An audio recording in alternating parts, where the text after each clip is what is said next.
పెళ్లి కాని ప్రసాదులు వీళ్ళ మీద ఇన్ఫ్లుయెన్స్ ఎవరిది? అమ్మొచ్చి వాడు వద్దులే అనగానే అవునమ్మా, అబ్బాయి ఒక్కడే కాదు, అమ్మాయి రిజెక్షన్ చేస్తుంది కదా, అమ్మాయి రిజెక్ట్ చేయడం అనేది కూడా ఆ అమ్మాయికి కూడా ప్రాబ్లమే. ఆ అమ్మాయి వాళ్ళ గొంతమ్మ కోరికలు ఎక్కువైపోయినాయి, ఈ అమ్మాయి వాళ్ళు అది అడుగుతున్నారు ఇది అడుగుతున్నారు. మీ అబ్బాయి అమెరికాలో ఉంటాడా? మీ అబ్బాయి అమెరికాలో ఉంటాడా? అయితే వద్దండి, మాకు అమెరికా సంబంధమే కావాలి. అమ్మాయికి అది కావాలంటున్నారు, ఇది కావాలన్నారు, కారు కావాలంటున్నారు, 30 లక్షల జీతం ఉన్నా సరిపోవట్లేదు అంటున్నారు, అత్తకి చేతి కాఫీ ఇవ్వాలంటారు. ప్రాబ్లం అనేది ఆలోచిస్తే అసలు ఇవన్నీ నాన్సెన్స్ అండి. అంటే ఆలోచన విధానం ఎంత స్వార్థం పెరిగిపోతుందంటే, హాస్పిటల్ చుట్టూ తిరిగాడు, వీడు సంపాదించిన దాచిపెట్టిన 40 లక్షలు 50 లక్షలు అన్నీ ఖర్చు పెట్టారు అని పిల్లలకి తల్లిదండ్రులు కూర్చోబెట్టి చక్కగా చెప్పేవాళ్ళు అనమాట. ఇది అమెరికాలో ఉన్న వాడికి పిల్లనిద్దాం అనుకునే వాళ్ళు, లేదా ఐటీ జాబ్ అయితేనే పిల్లనిద్దాం అనుకునే వాళ్ళకి.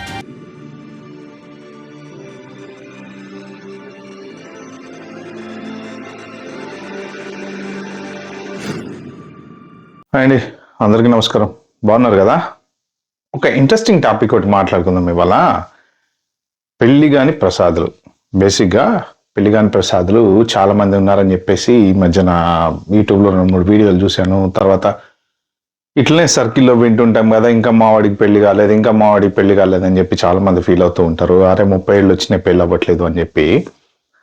వాళ్ళందరూ ఏమంటారంటే, జనరల్గా అమ్మాయి వాళ్ళ గొంతమ్మ కోరికలు ఎక్కువైపోయినాయి, అమ్మాయి వాళ్ళు అది అడుగుతున్నారు ఇది అడుగుతున్నారు, డబ్బులు అంటారు, ఆస్తి అంటారు, అత్తమామ రావద్దు అంటారు, ఇక రకరకాల క్వశ్చన్ అండ్ ఆన్సర్స్ అన్ని చెప్తున్నారు అనమాట. ఎండ్ ఆఫ్ ద డే వాళ్ళు చెప్పేది ఏంటంటే, మా వైపు అంతా బాగానే ఉంది, ఓన్లీ అమ్మాయి వాళ్ళే అసలు మాటింటలేదు, అమ్మాయి వాళ్ళే ఎవరిని నచ్చట్లేదు అనేది.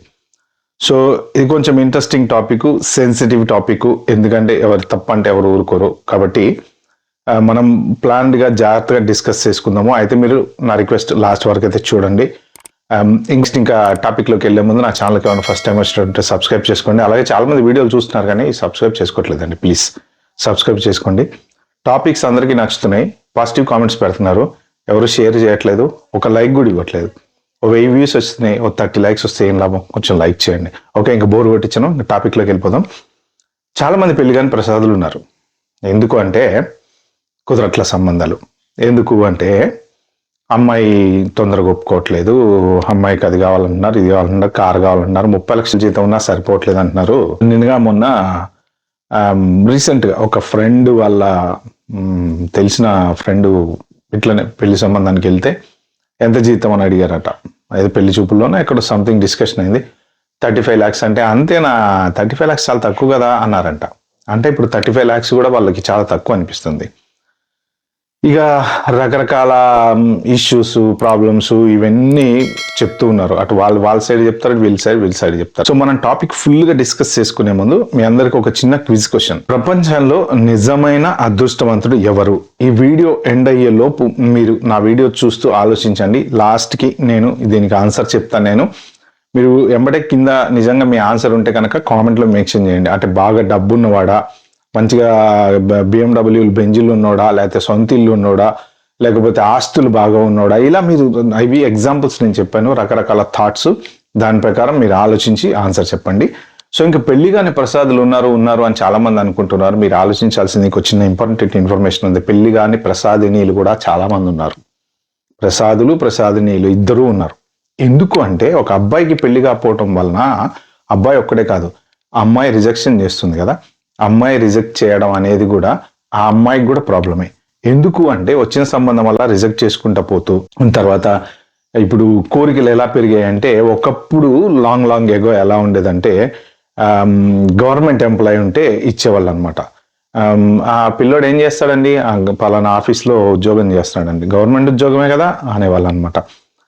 అంటే ఇప్పుడు జనరేషన్లో ఐటీకి వస్తాను నేను, ఇప్పుడు చెప్తాను ఎలా ఉందో అప్పట్లో అనమాట. గవర్నమెంట్ జాబ్, అలా ప్రైవేట్ జాబ్ అంటే చాలా కష్టంగా కుదిరేవి సంబంధాలు. అలా కొంత గ్రాడ్యువల్గా వస్తూ ఎప్పుడైతే ఐటీ వచ్చిందో అప్పుడు ఈ గవర్నమెంట్ జాబులు చీప్ అయిపోయారు. ఎందుకు అంటే ఐటీలో సడన్గా శాలరీస్ పెరగడం మొదలుపెట్టినాయి. స్టార్టింగ్లో ఒక 5,000, 3,000, 4,000 ఉన్నాయి. ఒకేసారి ఉన్నటువంటి ఐటీ భూము దెబ్బకి ఇట్లా పెరిగిపోయిందండి. ఇది మన 2000 నుంచి 99, 2000 నుంచి అలాగా గ్రాడ్యువల్గా బాగా పెరుగుతూ వచ్చింది. ఆ పెరగడం ఇన్ఫోసిస్లో వాటిలో వీటిలో కొన్ని పెద్ద పెద్ద కంపెనీస్లో ఏంటంటే మంచి మంచి శాలరీస్ ఇచ్చే అబ్రాడ్ ప్రాజెక్టులు కదా, శాలరీస్ ఇచ్చేవాళ్ళు. చాలా మంది అమెరికా వెళ్ళే వాళ్ళు, అమీర్పేటలో కోర్స్ నేర్చుకోవడం, అమెరికా వెళ్ళిపోవడం అలా ఉండేది. దాంతో ఈ అమ్మాయిల తల్లిదండ్రుల మైండ్ సెట్ మారిపోయి ఏమైందంటే, ఏది అమెరికాలో ఉన్నవాడికి పిల్లనిద్దాం అనుకునే వాళ్ళు, లేదా ఐటీ జాబ్ అయితేనే పిల్లనిద్దాం అనుకునే వాళ్ళు. గవర్నమెంట్ జాబ్ అంటే చీప్ అయిపోయింది అప్పటికి. ఓకే, అసలు నిజంగా ఇప్పుడు ఇప్పుడు కరెక్ట్గా ఆలోచిస్తే గవర్నమెంట్ జాబ్ అంత సుఖము ఏ ఐటీ జాబ్లో లేదండి. ప్రతిరోజు టెన్షనే, ప్రతిరోజు సస్సు బతకాలి, ఎప్పుడు ఉద్యోగం ఉంటుందో తెలియదు. ఆ గవర్నమెంట్ జాబ్ ప్రశాంతంగా అందరూ లోన్లు కట్టుకొని మంచిగా ఇల్లులు లోన్లు తీర్చేసుకొని రిటైర్మెంట్ అయితే లక్షల పెన్షన్ వస్తుంది. ఏం చేసుకోవాలో కూడా అర్థం కావట్లేదు. వాళ్ళు ఎంత సుఖంగా ఉన్నారు ఆ రోజుల్లో. ఎవరిది చాలా చీప్గా తీసి పడేశారు. ఓకే, అట్లా పెరిగిపోయినాయి వాళ్ళ జీతాలు. దట్ ఇంక్లూడింగ్ టీచర్స్ కానీ వాళ్ళు కానీ వీళ్ళు కానీ హ్యాపీగా సెటిల్ అయిపోయినారు. ప్రెసిడెంట్ అసలు గవర్నమెంట్ జాబ్స్ లేవు. సో ఇంకా టాపిక్ బ్యాక్. అలాగా ఐటీ అన్నారు. మళ్ళీ ఇంకో కొంచెం స్టెప్ హెడ్కి వెళ్తే, మీ అబ్బాయి అమెరికాలో ఉంటాడా, మీ అబ్బాయి అమెరికాలో ఉంటాడా, అయితే వద్దండి, మాకు అమెరికా సంబంధమే కావాలి, అమెరికా సంబంధం కావాలి. ఇది పుష్ చేసుకుంటూ వచ్చారు. చివరికి అమెరికా సంబంధాలకు వచ్చిన తర్వాత ఇప్పుడు ప్రెసెంట్ ట్రెండ్ ఏంటంటే, అమెరికా సంబంధం ఇవ్వాలంటే ఆడికి గ్రీన్ కార్డు ఉండాలి. ఎందుకు అంటే వీసా మీద ఉంటే రేపు పొద్దున ఆడు ఉద్యోగం పోద్దో ఏమైద్దో తెలియదు కదా. గ్రీన్ కార్డు ఉందనుకోండి ఇప్పుడు సేఫ్ కదా. అంటే ఆలోచన విధానం ఎంత స్వార్థం పెరిగిపోతుందంటే, మనము ఎంతసేపటికి మనమ సుఖమే ఆలోచిస్తూ వస్తున్నాం అనమాట. ఓకే, అయితే ఎందుకు అబ్బాయిలకి పెళ్ళిళ్ళు కావట్లేదు అంటే, అమ్మాయిలు వాళ్ళు చెప్పేది ఏంటి అంటే, అబ్బాయిలు వాళ్ళకి చాలా కోరికలు ఎక్కువ ఉన్నాయండి, వాళ్ళు ఇంటికి రాగానే పని చేయాలంటారు, ఇంట్లోనే ఉండాలంటారు, ఆఫీస్కి వెళ్తూ ఇంట్లో వంట చేసి పెట్టాలంటారు, అత్తమ్మ కాళ్ళొత్తాలంటారు, అందరినీ చూసుకోవాలంటారు, ఇంట్లో ఎంతమంది ఉంటే అంతమందికి వంట చేసి పెట్టాలంటారు, అత్తకి చేతి కాఫీ ఇవ్వాలంటారు. ఇలాంటివన్నీ రకరకాలు చెప్తున్నారండి. మరి అలాంటి సంబంధాలు అయితే మేము ఎట్లా చేసుకుంటాం? పాపం మా పిల్ల కష్టపడి పెరిగింది, మేము చాలా గారభంగా పెంచాము, అంత కష్టపడలేదు కదా అమ్మాయి అంటారు వాళ్ళు. ఈ అబ్బాయి వాళ్ళు చెప్పేది ఏంటి అంటే, వాళ్ళు చాలా కోరికలు చెప్తున్నారండి. వాళ్ళ అత్తమ్మ ఇంటికి రావద్దంటారు, జీతం 40-50 లక్షలు ఉండాలంటారు, కారు ఉండాలంటారు, ఓన్ హౌస్ ఉండాలంటారు, ఇంకా అన్నీ ఉండాలంటారు వాళ్ళు. ఇవన్నీ ఉంటేనే తప్ప చేసుకోవట్లేదు, అదే అమెరికా అయితే గ్రీన్ కార్డ్ కంపల్సరీ అంటున్నారు అని చెప్పి వీళ్ళు అంటారు. అస్సలు కరెక్ట్గా లాజికల్గా ప్రాబ్లం అనేది ఆలోచిస్తే అసలు ఇవన్నీ నాన్ సెన్స్ అండి. ఇవాళ మనం ఒక డిఫరెంట్ వర్షన్లో మాట్లాడుకుందాం. మీ అమ్మాయికి సంబంధం వచ్చింది, 50 లక్షల జీతం ఉంది వాడికి, మంచి కారు ఉంది 25 lakhs. ఓకే, ఒక విల్లా కూడా కొనేసాడు, బాగా సంపాదిస్తాడు వాడు, విల్లా కూడా కొనేసాడు. అమ్మాయిని చూపించారు, పెళ్లి చూపులు అయినాయి, అంతా బాగానే ఉంది, పెళ్లి చేసుకున్నారు, పెళ్ళి అయింది. 2 ఏళ్ళు 3 ఏళ్ళు 4 ఏళ్ళు 5 ఏళ్ళు గడిచినాయి. వాడికి ఒక పెద్ద హెల్త్ ప్రాబ్లం వచ్చింది, హాస్పిటల్ చుట్టూ తిరిగాడు. వీడు సంపాదించిన దాచిపెట్టిన 40 లక్షలు 50 లక్షలు అన్ని ఖర్చు పెట్టారు, అయిపోయింది, బాగా వీక్ అయిపోయాడు. ఓకే, ఇప్పుడు మీరు తీసుకునే డెసిషన్ రైటా రాంగా ఒక్కటి ఆలోచించండి. దీనికే ప్యారలల్గా ఇంకొక ఎగ్జాంపుల్ చెప్తా. అబ్బాయిది చాలా తక్కువ జీతం, ఒక 10-15 lakhs మ్యాక్స్ అనుకోండి పోనీ. ఓకే, మీరు మా అమ్మాయిని ఇచ్చారు, పెళ్లి చేశారు, ఆడి కార్ లేదు, బైక్ కంపల్సరీ ఉంటుంది, సొంత ఇల్లు లేదు, ఒక 2 bedroom ఫ్లాట్ ఉంటుంది. బట్ వాడు మంచిగా ఒక 5 ఏళ్ళు 4 ఏళ్ళు 6 ఏళ్ళు 10 ఏళ్ళు పర్ఫెక్ట్గా ఉన్నాడు, స్లోగా గ్రాడ్యువల్గా గ్రో అవుతున్నాడు, కారు కొనుక్కున్నాడు, మంచిగా పిల్లలతో మంచిగా ఉంటున్నాడు, పిల్లల్ని మంచి స్కూల్లో వేసాడు, హ్యాపీగా ఉంటున్నాడు. సో ఈ 2 సినారియోల్లో ఎవరు గెలిచినట్టు ఎవరు ఓడినట్టు అంటే, ఇక్కడ ఫ్యూచర్ని ఎంతసేపటికి డబ్బు అనే కాన్సెప్ట్తోనే ఆలోచిస్తే, ప్రాబ్లమ్స్ అనే కాన్సెప్ట్తోనే ఆలోచిస్తే ఎలా కుదిరితే పెళ్లి సంబంధాలు? ఒకప్పుడు పిల్లలకి ఇప్పుడు ఆడపిల్లలకి తేడా ఏంటంటే, తల్లి మెయిన్, మదర్ ఎక్కువ, మదర్ ఫాదర్ ఓకే, మదర్ ఎక్కువ. పిల్లలు ఎలా పెరుగుతున్నారంటే చాలా గరాభంగా పెరుగుతున్నారండి. ఒక 25 years బ్యాక్ ఈ పిల్లలు ఆడపిల్లలు తల్లిలు ఎవరైతే ఉన్నారో వాళ్ళు 25 years బ్యాక్ ఉండి ఉంటారు రఫ్లీ. అప్పుడు ఏంటంటే తల్లిదండ్రులు చెప్పేవాళ్ళు, ఎక్స్ప్లెయిన్ చేసేవాళ్ళు చక్కగా, అమ్మ ఇది చేసుకుంటే మంచిదమ్మా, ఇతనికి ఇలా ఉందమ్మా, వీళ్ళ బ్యాక్గ్రౌండ్ ఇలా ఉందమ్మా, వీళ్ళ ఫ్యామిలీ మంచిదమ్మా, వీడికి ఆస్తి ఎక్కువ ఉందమ్మా అని పిల్లలకి తల్లిదండ్రులు కూర్చోబెట్టి చక్కగా చెప్పేవాళ్ళు అనమాట. ప్రజెంట్ జనరేషన్లో ఇలా ఎంతమంది తల్లిదండ్రులు పిల్లలతోటి కూర్చొని చక్కగా హెల్తీ డిస్కషన్ చేస్తున్నారు? వీడు వాట్సాప్ వీడిదే, ఆమె వాట్సాప్ వాడిదే, ఆమె ఇన్స్టాగ్రామ్ ఆడిదే, ఎవడు గోల్లో వాడు ఉంటున్నారు. ఓకే, పిల్లలకి ఎక్స్ప్లెయిన్ చేయడం కానీ, కన్విన్స్ చేయడం కానీ, మంచిగా ఒక హెల్దీ డిస్కషన్లో మాట్లాడుకోవటం కానీ అవన్నీ ఏమి లేవు. అని ఇష్టం అమ్మా, నీకు నచ్చితే నచ్చి చెప్పు, లేకపోతే లేదు. మా అమ్మాయికి నచ్చలేదంటండి అని ఫోన్ చేసి చెప్పేస్తారు. కానీ అసలు ఎందుకు నచ్చలేదు? ఓ 4 సంబంధాలు చూసావు, 4 100 కారణాలు బయటికి తీయచ్చు. వీటన్నిటిని బట్టి 5వ దానికి వెళ్ళొచ్చు కదా. ఎందుకు నచ్చలేదు, ఎందుకు అనేది ఒకటి మనం క్లారిటీ తీసుకోవాలి. ఫస్ట్ ఆఫ్ ఆల్, అమ్మాయి గారాభంగా పెంచుతారండి. గారాభంగా పెంచండి, పర్వాలేదు, గారాభంగా ఉండాలి. కానీ ఇప్పుడు అందరూ అంటుంటారు అత్తగారింటికి వెళ్తుంది, వేరే చోటుకి వెళ్తుంది, ఫ్యామిలీని వదిలేసి వెళ్తుంది, ముఖం వదిలేసి వెళ్తుంది అని. ఆ రోజులన్నీ పోయినాయండి. ఇప్పుడు అల్లుడే వస్తున్నాడు. చాలా వరకు చూశాను నేను. అల్లుడే వాళ్ళ ఫ్యామిలీని కట్ చేసుకుని ఇటు వస్తున్నారు. నేను ఎన్ని గుళ్ళకి వాటికి ఎక్కడికి వెళ్ళినా సరే పిల్ల తల్లిదండ్రి అల్లుడు ఉంటారనమాట. ఆ అబ్బాయి వాళ్ళ అమ్మ నాన్న చూడండి, నేను చాలా ఫ్యామిలీస్ ఇలా చూశాను. అంటే ఇటు మ్యాగ్నెట్ లాగా ఓరియంట్ అయిపోతున్నారు వీళ్ళు ఇట్లా ఇది. సో అంటే వాళ్ళని వదిలేస్తున్నారని అంటలేదు నేను. జనరల్గా అందరూ అని కాదు, కొంతమంది ఒక 50 to 60%. కాబట్టి ఏంటంటే 100% అబ్బాయి తప్ప అమ్మాయి తప్ప అనే దానికంటే అమ్మాయి మీద అమ్మాయి తల్లిదండ్రుల ప్రభావం చాలా ఎక్కువ ఉంటుంది. ఫస్ట్ ఆఫ్ ఆల్ అది హెల్దీ రిలేషన్ అనేది మెయింటైన్ చేసి, అసలు అమ్మాయిలకి ఇండిపెండెన్స్ ఎప్పుడైతే పెరిగిందో ఈ ప్రాబ్లం స్టార్ట్ అయిందనమాట. ఏంటి ఇండిపెండెన్స్ అంటే, చిన్నప్పటి నుంచి గారాభంగా పెంచుతారు, నో ప్రాబ్లం. ఏంటి ఆడపిల్ల ఆడడం గారాభంగా పెంచుతారు. ఒకనొక రోజులో ఆడపిల్లకి పనులు నేర్పాలి, ఆడపిల్లకి టీ పెట్ట నేర్పాలి, ఆడపిల్లకి అన్నం వంట నేర్పాలి, ఆడపిల్లకి అవి నేర్పాలని అలా పెంచేవాళ్ళు. ఇప్పుడు ఆడపిల్ల పాపం అదేం పని చేస్తుంది. చివరికి వాళ్ళు ఒంటరిగా బతకడానికి ఏది యూనివర్సిటీ అయిపోయిన తర్వాత ఎక్కడో జాబ్ వస్తే అలా వంట చేసుకోవడం కూడా రానిలాగా పెంచుతున్నారు పిల్లల్ని. వాళ్ళకి స్వాతంత్రం ఎలా, బీటెక్ అయిపోగానే క్యాంపస్లో జాబ్ వస్తుంది, ఎక్కడో హైదరాబాద్లోనే ఇంకో చోట ఉంటారు. వాళ్ళ చేతిలో డబ్బులు ఉంటాయి, ఖర్చు పెట్టుకోవాలంటే ఒకరిని అడిగే పని లేదు. చేతిలో ఫోన్ ఉంటుంది, టైంపాస్కి ఇన్స్టాగ్రామ్లో అవి ఉంటాయి, పక్కన ఫ్రెండ్స్ ఉంటారు, పెద్ద పెద్ద షాపింగ్ కాంప్లెక్స్లు ఉన్నాయి. అంటే వీటిలో ఏం చేసినా కానీ ఒక తండ్రి కానీ ఒక తల్లి కానీ ఇది ఎందుకు కొన్నావు, అది ఎందుకు కొన్నావు అని అడగరు. ఎందుకు అంటే వాళ్ళు బతుకుతున్నారు కదా, మనం ఎందుకు అడగటము అంటే ఒక ఫ్యామిలీ డిస్కషన్. నాన్న నేను కొనుక్కున్నా, అమ్మ నేను కొనుక్కున్నా అని పిల్లలు చెప్పరు, తల్లిదండ్రులు అడగరు. సో దీంతో ఏమవుతుందంటే వాళ్ళ ఆలోచన విధానము, ప్రతిదీ డెసిషన్ మేకింగ్ వాళ్ళ చేతిలోకి వెళ్ళిపోయింది అనమాట. సో అలాగా ఒక సంబంధం చూసి ఒక అబ్బాయిని ఓకే చేయాలన్నా కానీ అది వాళ్ళ చేతిలోకి వెళ్ళిపోయింది.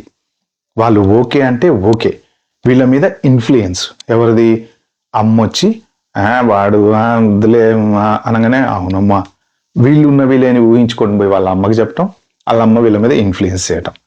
చాలా 90% విడాకులు అవడానికి కారణం ఏంటో తెలుసా అండి, పక్కోడి ఇన్ఫ్లుయెన్స్ మన మీద ఉండటం. అసలు ఫ్యామిలీ ప్రైవసీ అనేది పోయింది.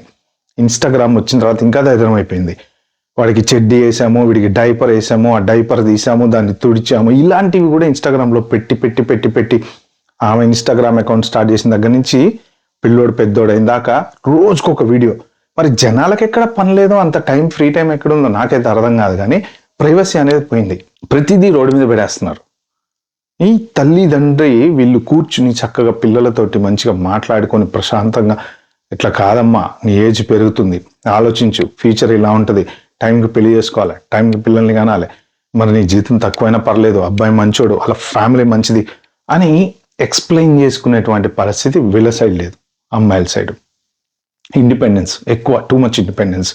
నా డెసిషన్, నా ఇష్టం అయితేనే పెళ్లి చేసుకోవాలి, ఆమెకు నచ్చాలా. కొంతమంది నేను విన్న పెళ్లి చూపుల్లో ఇంకో స్టెప్ హెడ్ వేసి మీరు మందు అవుతారా, పబ్లిక్ వెళ్తారా అని కూడా అడుగుతున్నారు అని చెప్పి. మరి అది ఎంతవరకు నిజమో నాకైతే తెలియదు, బట్ నాకు చెప్పారు, పెళ్లి చూపులకు వెళ్ళి వచ్చిన వాళ్ళు చెప్పారనమాట. ఓకే, ఇక అబ్బాయి సైడ్ తీసుకుందాం. అబ్బాయి సైడ్ తీసుకుంటే కొంత ఆలోచన విధానం, ఆలోచన ధోరణి మారాల్సిన అవసరం ఉంది. ఎప్పుడు మారుతారు వీళ్ళు అంటే, ఒక 10 సంబంధాలు 15 సంబంధాలు అయిన తర్వాత ఈ పెళ్లి కుదరట్లేదు అన్నప్పుడు అప్పుడు మొత్తం అన్ని కోరికలు కట్ చేసుకుంటా, ఏదో ఒకటిలే మా అబ్బాయికి పెళ్ళి అయితే చాలేరా, ఆడు ఇంతకును హ్యాపీగా బతుకుతాడు. అప్పటిదాకా వాళ్ళకి అది ఉందా, వాళ్ళకి సొంత ఇల్లు ఉందా, అలా నాన్న మంచి జాబ్ చేస్తున్నాడా, అమ్మాయి ఐటీ జాబ్ చేస్తుందా, మరి అమ్మాయికి జీతం ఎంత వస్తుంది, మా వాడికి 50 లక్షలు అంటే మరి అమ్మాయికి కనీసం 40 లక్షలు అన్నా రావాలి కదా.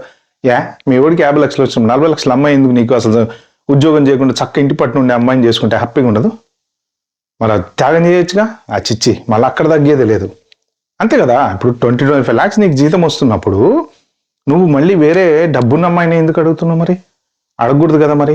మంచిగా హ్యాపీగా బోలెడంత మంది మన డిగ్రీ చదువుకున్న అమ్మాయిలు మంచి మంచి ఫ్యామిలీస్ అండి, చాలా మంచి ఫ్యామిలీస్. ఏంటంటే వాళ్ళు కొంత చదువు చెప్పించలేక పాపం ఆడపిల్లల్ని తక్కువ చదువు చదివించారు. వాళ్ళకి ఏంటంటే ఐటీ జాబులు రావట్లేదు కాబట్టి అలాంటి మంచి ఫ్యామిలీస్లో అమ్మాయిలు చాలా మంది ఉన్నారు.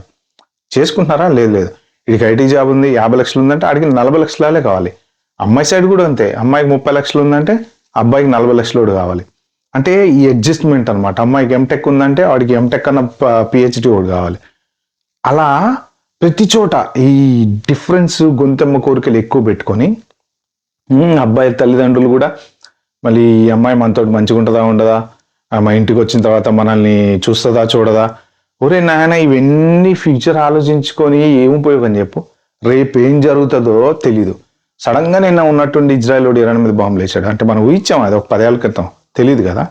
ట్రంప్ మళ్ళీ వెళ్ళిపోయాడు, వస్తాడు అనుకున్నారు, రాలే, మళ్ళీ వచ్చాడు సడన్ గా. ఏది కోర్టు కేసు అయ్యి జైలు శిక్ష పడ్డా కూడా మళ్ళీ ప్రెసిడెంట్ అయ్యాడు. మనం ఊహించామా? సో రేపు ఏం జరుగుతుంది అనేది మనం ఊహించలేం. కాబట్టి ఏంటంటే ప్రజెంట్లో బతికి ఇప్పుడున్న పరిస్థితులలో ఉన్న దాంట్లో సంతృప్తి పడి బతకండి. స్లో గ్రాడ్యువల్ గ్రోత్ ఉండాలి. ఎప్పుడైనా మీరు పెళ్ళి అయ్యే టైంకి సొంత ఇల్లుండి, కారుండి, 50 లక్షల జీతం ఉండి, అన్నీ ఉంటే నిన్నే పెళ్లి ఎందుకు పెళ్లి చేసుకోవాలనే క్వశ్చన్ ఒకటి వాడు రైజ్ చేసుకున్నాడు అనుకోండి, ఇంకా నువ్వు పోయి ఏం చేస్తావు అక్కడ? ఒక ఇంటికి ఒక ఆడపిల్ల వెళ్ళినప్పుడు ఏంటంటే ఆ ఇంటి గ్రోత్కి ఉపయోగపడాలి, ఆ ఇంటి మంచికి ఉపయోగపడాలి. ఇది చేద్దాం, ఇలా గ్రో అవుదాం, ఇలా ఇల్లు కొనుక్కుందాం, ఇలా స్థలం కొనుక్కుందాం. అసలు ఎంత హ్యాపీగా ఉంటుంది తెలుసా? ప్రతి చోట భార్య అలా సలహాలు ఇస్తూ ఉంటే భర్తకి ఇంకా మంచిగా ఎదగాలనిపిస్తుంది. చాలా మంచి, లేదు కొత్త జాబ్ ఎత్తుకోవాలి, అది చేసుకోవాలి అంటే ప్రతి చోట కమాండింగ్ చేసి నువ్వేం చేసావు, మీ అమ్మా నాన్న ఎందుకు వచ్చారు, వాళ్ళు ఎప్పుడు వెళ్ళిపోతారు, ఇలా ఉంటే ఏమనిపిస్తుంది? వాడికి చిరాకు దొబ్బుతూ ఉంటుంది. ఎందుకు వచ్చిన గొడవరా అని చెప్పి 9:30కి ఇంటికి వస్తాడు. మంచి ప్రశాంతంగా ఉంటే 6ంటికే ఇంటికి వస్తాడు వాడు. కాబట్టి ఏంటంటే మీరు ఆలోచన అనేది పెంచుకోండి, ఇండిపెండెన్స్ తగ్గించుకోండి. పెళ్లి వయసులోనే పెళ్లి జరగాలి. ఎవడి జాబ్ ఎప్పుడు పోతుందో తెలీదు. ఇలాంటి పరిస్థితులలో పెళ్లి డిలే చేసుకోవడం వల్ల ఒక జనరేషన్ తోసుకెళ్ళిపోతుంది. ఒకప్పుడు 5-10 మంది పిల్లలు కానీ వాళ్ళు స్లోగా అది 2 పిల్లలకి వచ్చింది. ఇప్పుడు ఒక్క పిల్లోని కంటే కష్టం. ఎందుకంటే ఈడు ఐటీ జాబు, ఆమె ఐటీ జాబు, ఈడు కుదిరినప్పుడు ఆమె కుదరదు, ఆమె కుదిరినప్పుడు ఈడు కుదరదు. ఆ మీటింగ్లో ఉంటాడు, ఇలా ఉంటాడు, 12ంటికి నైట్ యూఎస్ ప్రాజెక్ట్ చేస్తాడు, ఆమె యూకే ప్రాజెక్ట్ చేస్తుంటుంది. ఇలా టైమింగ్స్ అన్ని డిఫరెంట్ ఉంటాయి. అసలు కింద మీదకి తిండి సరిగ్గా తినరు, బయటికి సరిగ్గా వెళ్ళరు, ఇద్దరు కలిసి మాడుకోవడానికి టైం ఉండదు. ఇలాంటి పరిస్థితులలో మీకు ఎట్లా ఫ్యామిలీ గ్రో అవుతుంది? సో ఆల్రెడీ విడాకులు తీసుకున్న సంబంధాల్లో ఎక్కువ చెన్నై కోర్టు ఒకటి మొన్న రీసెంట్గా 3-4 ఇయర్స్ బ్యాక్ అనుకుంటా ఒక స్టడీ పేపర్లో చదివాను నేను, ఐటీ వాళ్ళు ఎక్కువ ఉన్నారంట. అలాగ ఒకరితో మాట్లాడుకునే టైమే సరిపోవట్లేదు. మన కరెక్ట్ టైంలో పెళ్లి చేసుకోకపోతే చాలా ఇబ్బంది పడతారు. ఓకే, నేను చెప్పేది ఏంటంటే అమ్మాయి తల్లిదండ్రులకి నా స్పెషల్ సజెషన్ ఏంటి అంటే చక్కగా కూర్చొని డిస్కస్ చేయండి, అమ్మాయిని కన్విన్స్ చేయండి, నెగిటివ్గా ప్రోత్సహించకండి. ఇది కాకపోతే బోలెడు సంబంధాలు వస్తే మనకేం తక్కువ, అలాంటి యాటిట్యూడ్ వద్దు. ఎందుకంటే ఎండ్ ఆఫ్ ద డే డబ్బు అనేది కేవలం ఒక పార్ట్ మాత్రమే లైఫ్లో, బాడీలో పార్ట్ కాదు, అది మన లైఫ్లో పార్ట్. ఓకే, అది లేకపోయినా బతకచ్చు, అది ఉన్నా బతకచ్చు. 100,000 కోట్ల ఉన్నోడు పొద్దున్న లేచి దగ్గర నుంచి కడుపు నిండా అన్నం తినలేడు, షుగరు, గట్టిగా మాట్లాడలేడు, బీపీ, తాగాల్సినవి తాగలేడు, ఏమి తినలేరండి. వాళ్ళు డబ్బులు మస్తుంటే 20 ఏళ్ళకి 30 ఏళ్ళకి రోగాలు. మీరు చూడండి ఎంతమంది డాక్టర్ల దగ్గరికి వెళ్ళి చూస్తే మొత్తం యంగ్ జనరేషన్ ఉంటారు అక్కడ. బిలో 40 ఉన్నారు డాక్టర్ల దగ్గర. వాడు మనం వెళ్ళగానే అర్థమైపోద్ది, ఏజ్ చూడగానే అర్థమైపోద్ది, వీడికి ఇట్లాంటి ప్రాబ్లమ్స్ ఉన్నాయని. ఇలాంటి పరిస్థితుల్లో కూడా ఇలా ఇంత ఓవర్ థింక్ చేసి కాంప్లికేట్ చేసుకుంటే లైఫ్ ఫ్యూచర్ చాలా ఘోరంగా ఉండబోతుంది. కాబట్టి పెళ్లి కాని ప్రసాదినీలు మీరు అందరూ కూడా దయచేసి కన్విన్స్ అయిపోండి, రైట్ ఏజ్ లో పెళ్లి చేసుకోండి. పెళ్లి చేసుకోరా నాయనా, జల్ది పెళ్లి చేసుకోరా నాయనా, పెళ్లి చేసుకోరా నాయనా, పెళ్లి వయసు దాట నీకు వాసాయనా. ఓకే, సుఖంగా ఇండిపెండెంట్ గా బయట తిరగటాలు, ఎంజాయ్ చేయటాలు, ఇవన్నీ ఫైన్, నో ప్రాబ్లం. ఒక 2 years చేసుకోండి, 3 years చేసుకోండి. మీ బీటెక్ అయిపోయి జాబ్ వచ్చాక ఫుల్ స్టాప్ పెట్టండి, అక్కడికి కట్టింకా. ఓకే, నాకు జాబ్ వచ్చింది, 2 years నేను రిలాక్స్ అవుతా, నేను ఖర్చు పెట్టుకుంటా, నాకు నచ్చింది చేస్తా. 2 years తర్వాత అమ్మ మీరు చెప్పింది వింటా, నాన్న మీరు చెప్పింది వింటా, ఏ సంబంధం బాగుంటుంది చూడండి, ఫ్యామిలీ బ్యాక్గ్రౌండ్ బాగున్న సంబంధం చూడండి. ఆస్తి కాదని చూడాల్సింది. ఎందుకంటే ఎవరి మైండ్ సెట్ ఎలా ఉంటుందో చెప్పలేము. ఆడపిల్ల మైండ్ సెట్ ఎలా ఉంటుందో మొగుడికి తెలీదు, మొగుడి మైండ్ సెట్ ఎలా ఉంటుందో ఆడపిల్లకి తెలీదు. జాతకాలు చూసి పెళ్లి చేస్తారు. ఏం ఉపయోగం అండి? తీసుకున్న 3 నెలలకు విడిపోతున్నారు కదా, మరి జాతకాలు వచ్చి కాపాడినా ఎవరిని? లేదు కదా. ప్రతిదీ లైఫ్లో ప్రతిదీ మనము హ్యాపీగా ఉండటానికి 100% అన్నిటికీ కారణం మన మైండ్ సెట్. ఇది కనుక కరెక్ట్గా లేకపోతే గొడవలు ప్రతి చోట వస్తాయి. ఆ గొడవలు రాకుండా ఉన్న వాళ్ళు ప్రశాంతంగా ఉంటారు, గొడవలు వచ్చిన వాళ్ళు సాల్వ్ చేసుకుని ప్రశాంతంగా ఉంటాయని ట్రై చేస్తారు, చేసుకోలేని వాళ్ళు కట్ అయిపోతారు. ఓకే ఫ్రెండ్స్, ఇది ఈ వీడియోలో నేను చెప్దాం అనుకుంది.